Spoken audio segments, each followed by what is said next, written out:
لوگوں 100% تم کو آنے والے الیکشن میں ووٹ ڈالنا ہے. کسی نے انشاءاللہ نہیں کہا. آپ کا ذوق نہیں صحیح ہو پا رہا ہے.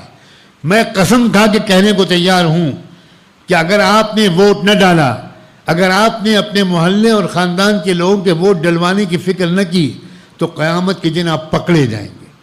پکڑے جائیں گے. میں ڈنکے کی چوٹ پر کہہ رہا ہوں. آپ کو اندازہ نہیں ہے کہ یہ خطرناک الیکشن بن گیا ہے. یہ کیسا فیصلہ کن الیکشن بن گیا ہے. اور اللہ کی طرف سے ایسے اسباب پیدا ہو گئے ہیں. میرے اشاروں پر غور کیجئے. ایسے اسباب پیدا ہو گئے ہیں، ایسی سنگین غلطیاں ہوئی ہیں، ایسے راز فاش ہوئے ہیں کہ جن کے ہاتھ میں ملک نہ جائے تو ملک ترقی کرے گا.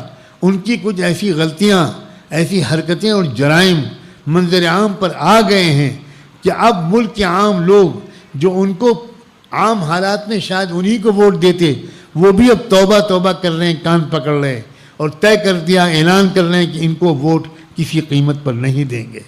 ایک موقع اللہ تعالیٰ نے آپ کو دیا ہے.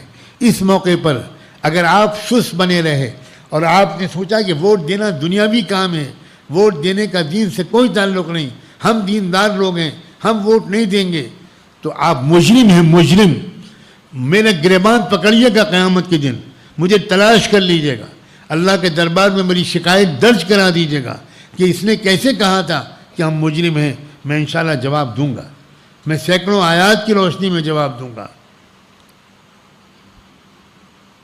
وَمَنْ يَكْتُمْهَا فَإِنَّهُ آثِمٌ قَلْبُهُ.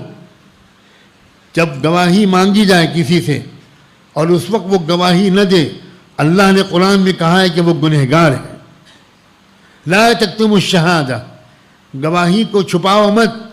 یہ ووٹ کیا ہے؟ یہ ایک گواہی ہے. یہ ووٹ یہ گواہی ہے کہ یہ آدمی ایماندار ہے، یہ آدمی آگے بڑھے گا تو ملک ترقی کرے گا، بیواؤں یتیموں کو فائدہ ہوگا، غریبوں کو فائدہ ہوگا، کسانوں مزدوروں کو فائدہ ہوگا، اقلیتوں کو فائدہ ہوگا، OBCs کو فائدہ ہوگا، دلتوں کو فائدہ ہوگا، عورتوں کو ان کے حقوق ملیں گے، کسی لڑکی کو چھیڑا نہیں جائے گا. یہ ہے مطلب ووٹ دینے کا.